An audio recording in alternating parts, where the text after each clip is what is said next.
அவளை தினமும் பார்த்தார்கள். ஒரு பெண்மணியினி பால்கரையில் மெதுவாக நடக்கிறாள். வீடின் விளக்குகள் சிக்கிடக்கும். திரைகள் அசையுதே. சாயல்கள்.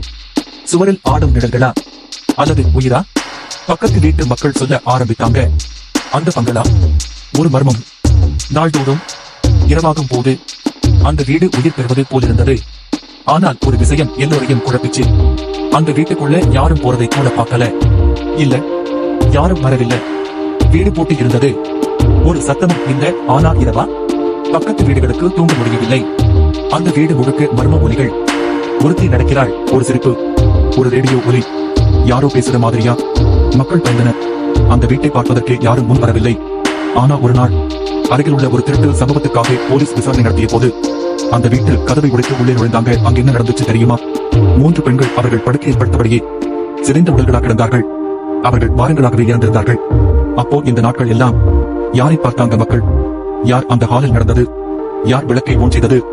இதுதான் எல்லோருக்கும் ஒரு அடிச்சுவடி. அந்த பெண், அவள்தான் கௌரி அம்மா. மக்கள் சொல்வது என்னவெனில், காயதசை பிடித்தவளா அல்லது ஒரு சாபம் விட்டவளா? இது நடந்தது இந்தியாவின் மிக மர்மமுள்ள இடங்களில் ஒன்றான குண்டன்பா, ஹைதராபாத் என்பதில்தான்.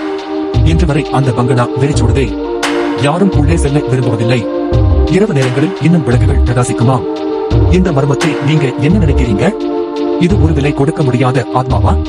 இல்லை என்றால் இன்னும் இருண்ட சக்தியா? உங்கள் கருத்துக்களை கீழே கமெண்ட்ல எழுதுங்க.